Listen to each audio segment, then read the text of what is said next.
Shep Smith has on-air meltdown against White House, Fox News fans want him gone. Perhaps Shepard Smith would be more comfortable at CNN or MSNBC, because it is apparent Fox News fans have had it with his anti-President Trump bias. Mere days after he had a conniption on the air because of the cameraless White House briefing, Smith had another fit of rage against the administration. On Friday, Smith accused the White House of engaging in a cover-up and lying to the American people as he spoke to fellow Fox News anchor Chris Wallace. "We're still not clean on this, Chris. If there's nothing there, and that's what they tell us there's nothing to this and nothing came of it, there's a nothing burger, it wasn't even memorable, didn't write it down, didn't tell you about it, because it wasn't anything so I didn't even remember it, with a Russian interpreter in the room at Trump Tower? If all of that, why all these lies?" he asked. "Why is it lie after lie after lie? If you are clean, come on clean, you know?" Smith continued.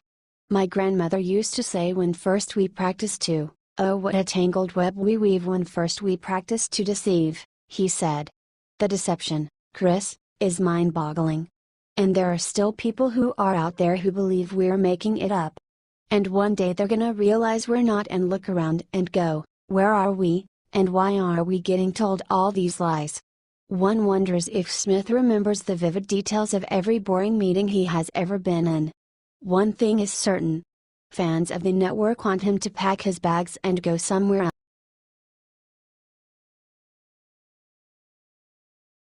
Another victim of Arkansas man scheduled to testify against Clinton found dead of possible suicide.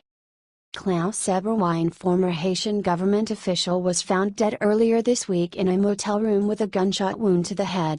The Miami-Dade medical examiner called it a suicide. What makes this case interesting is that Eberwein was set to testify against the Clinton Foundation. Miami Herald reported that he was found dead Tuesday in a motel room in South Dade. The case was ruled by the Miami-Dade medical examiner as a suicide.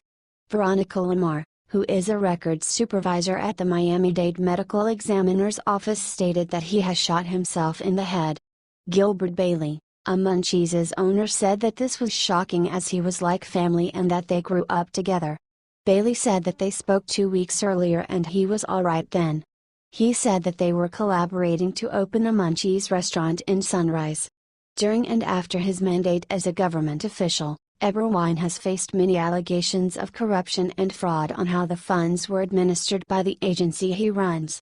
His oversight of the very poor construction of a number of schools built after the earthquake that has left Haiti in ruins, was among the issues. On Tuesday, Eberwein was set to appear before the Haitian Senate's Ethics and Anti-Corruption Commission, which was confirmed by the commission's head, Senator Evaluer Buplin. This commission investigates the Petro-Caribe Fund's management of the discounted oil program of Venezuela, whose money are received by Haiti. Strange how people related to Clinton end up dead. Several DNC-related people ended up dead over the summer of 2016. On July 3, 2016, the filmmaker Ricardo Villapa and Sean Lucas served the DNC Services Corporation and chairperson Debbie Wasserman Schultz at the headquarters of the DNC in Washington, D.C., in the fraud class action lawsuit against the Democrat Party on behalf of the supporters of Bernie Sanders. After that, Sean Lucas was found dead. The Democratic staffer Seth Conradrich was also killed in Washington, D.C. on July 10. The killer or killers have not taken anything from their victim, and his watch, wallet and his phone were intact. And on June 22, 2016, John Ash, who is a former official of the United Nations, accidentally crushed his throat and died a week before he was set to testify against the Clintons and the Democratic Party. It all seemed like a strange coincidence.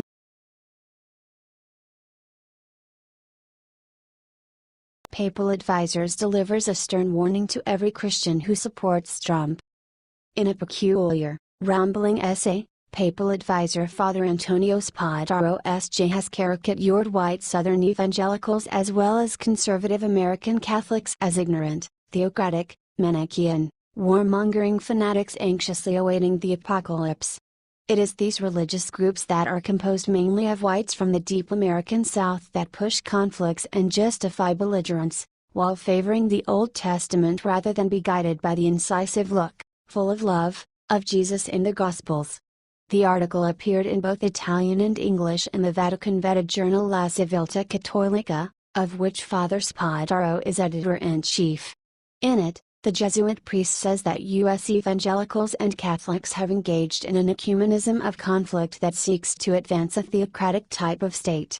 Spadaro, a friend and counselor of Pope Francis, was assisted in drafting the essay by an Argentinian Presbyterian minister, Marcello Figueroa, an old friend of the Pope's who was handpicked by the Pontiff as editor-in-chief of the Argentinian edition of the Vatican newspaper L'Osservatore Romano.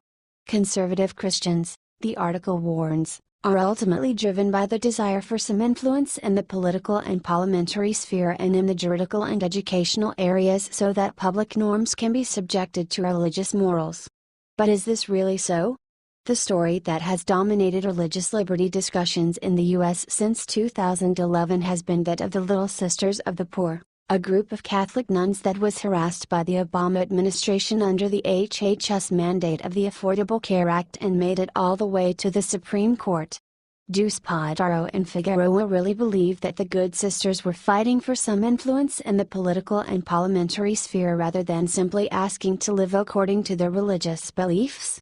The sweeping generalizations of Spadaro and Figueroa and their evident lack of familiarity with the complex religious landscape in the United States prompts concern about the quality of advice that Pope Francis is receiving from close advisors. In point of fact, the United States is one of the most religiously diverse and pluralistic countries in the world, far more than any European nation, a fact of which the authors seem woefully ignorant. Christians make up over 70% of the population, and while the largest single group is the Roman Catholic Church, there are literally hundreds of other Christian denominations as well as the vast world of non-denominational Christianity. Moreover, while Spadaro and Figueroa describe the influence of religion in American public life as a recent phenomenon, nothing could be further from the truth. They write that the American tendency to view the world in terms of good and evil and to mingle politics, morals and religion dates back to the beginning of the 20th century, with the publication of Lyman Stewart's 12-volume work, The Fundamentals. While this work did give the name to Christian fundamentalism in America, it was not nearly as influential as the authors seem to think. It was the Frenchman Alexis de Tocqueville, perhaps the greatest commentator on religion in America of all time, who in the first half of the 19th century marveled at the unique role that religion played in the young United States, so different from that in his native Europe. Despite the age of the work, it aptly describes the historical place of religion in American society and its vibrant and permanent interaction with politics and public morality. In his monumental 1835 classic, Democracy in America, Tocqueville observed, "Upon my arrival in the United States the religious aspect of the country was the first thing that struck my attention, and the longer I stayed there, the more I perceived the great political consequences resulting from this new state of things." And in one of the most famous passages of that same work, the Frenchman described what he believed to be the source of America's greatness, his term. "I sought for the greatness and genius of America in her commodious harbors and her ample rivers, and it was not there. In her fertile fields and boundless forests, and it was not there. In her rich mines and her vast world commerce, and it was not there. In her democratic Congress and her matchless Constitution, and it was not there. Not until I went into the churches of America and heard her pulpits aflame with righteousness did I understand the secret of her genius and power. America is great because she is good, and if America ever ceases to be good, she will cease to be great. The reason for this," Tocqueville argued, "stems from the close interaction between moral principles and religious faith, and the need for a virtuous citizenry in a democratic state. Lovers of liberty," he said, "should hasten to call religion to their aid, for they must know that one cannot establish the reign of liberty without that of mores, and mores cannot be firmly founded without beliefs. Americans' willingness to bring their faith to bear on their moral decision-making should not be confused with the straw man drawn by Spadaro and Figueroa who long for a confessional, theocratic state. It is precisely the healthy secularism in the United States and the refusal of the founders to establish a state religion that has allowed faith to play such an important role in public life. En route to Washington, D.C. in 2008, Pope Benedict XVI told journalists that he was fascinated by the fact that the American founders had intentionally created a secular state, not out of hostility toward religion, but out of respect for it and because they understood that religion can be lived authentically only under conditions of freedom.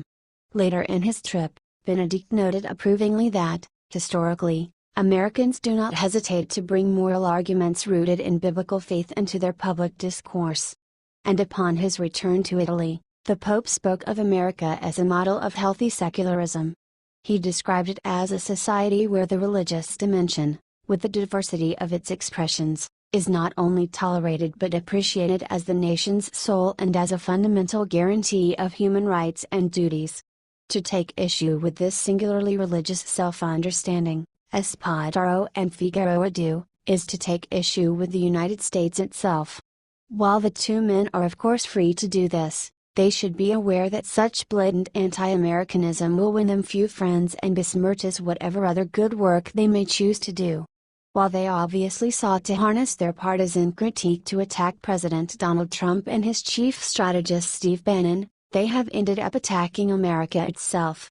After insulting American evangelicals, in fact, Spadaro and Figueroa go on to assail those who profess themselves to be Catholic but express themselves in ways much closer to evangelicals.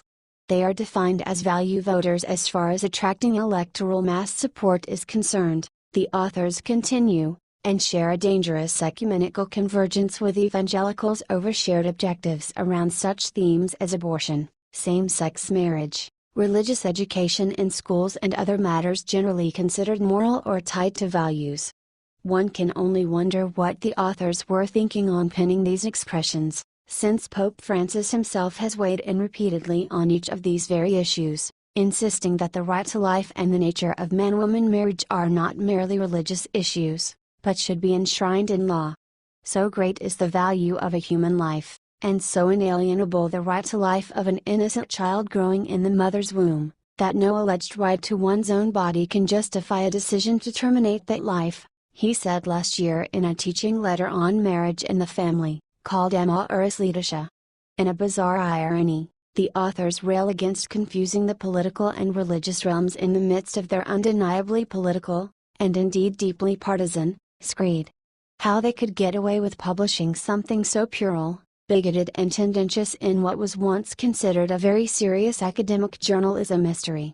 If by so doing the authors think they are acting like bridge builders, to use one of the Pope's favorite images, they are sorely mistaken. They have erected a wall of prejudice and partisan narrow-mindedness that is all but impossible to scale.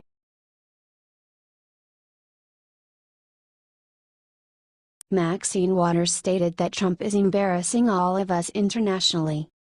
Now, when the liberal Democrats are aware of losing the American citizens' trust because of their corrupted policy, they are trying to do everything they can just to get the attention back. And it seems this is the case with Representative Maxine Waters, D. California, who attacked Trump several times, this Friday on MSNBC's Deadline, White House, stating he was embarrassing all of us internationally. When she was asked if the Russian investigation's result doesn't have anything with President Trump, she replied, "Well, if the special counsel comes back with that kind of determination and if this country wants to continue with this president who's embarrassing all of us internationally, who does not understand the relationship with our allies and how important it is and who will continue to have this Kremlin clan surrounding him all looking toward Putin and the Kremlin clan wanting to make sure that we lift these sanctions, if they want to have that kind of leadership, if they want to have that kind of president, then America can do that. But I think that that's not going to happen. For beginners, American citizens love Donald Trump as a president of U.S. and presidential elections prove that very clearly. The liberals have high hopes for President Trump impeachment, but that is impossible to happen because the president is doing a great job for such a short time since he took office. The liberals will continue to attack Trump by spreading lies, but that doesn't matter because at the end of the day Trump works hard for America. Please share this post on Facebook if you support Trump. What is your opinion on this? Scroll down to comment.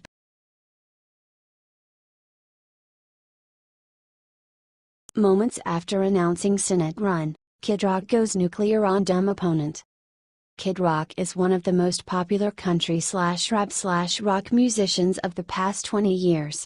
Now it seems as if Kid Rock, whose real name is Bob Ritchie, is planning on making a strong run for Senate in Michigan. Rock already put a Democrat in her place, so he is off to a good start. Senator Debbie Stabenow said that Rock is probably better at playing guitar than politics.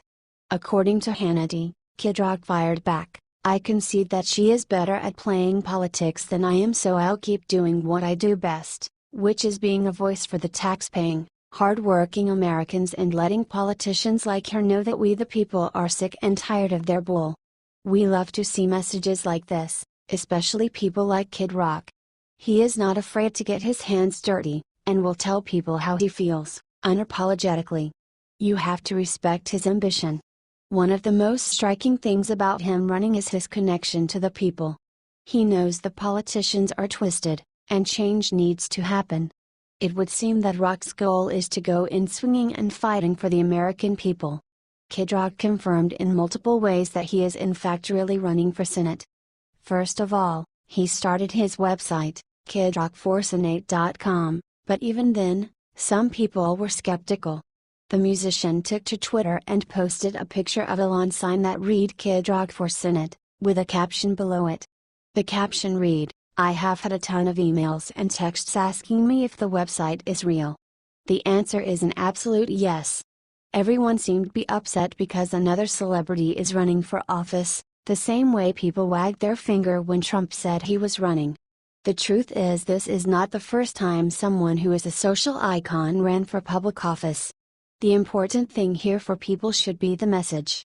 If Rock is willing to drop his rock star lifestyle, or at least tone it down, just to do everything he can to help the American people, that is something to be admired. Rock has openly gone against the Dems, and their PC culture, for a while now. The truth is, he probably sees what all of us sane people see, the left trying to take over the United States. He doesn't want to see that happen, just like none of us want to see the left take over this country and gain complete control. The famous musician may be using his stage name to announce his run for Senate, but at the end of the day, it makes no difference. His interests align with the patriots of this country, and he knows that we were spiraling downhill during the Obama administration. President Trump is helping us make leaps and bounds, but the more people with this mindset that we get into political power, the better off we'll all be.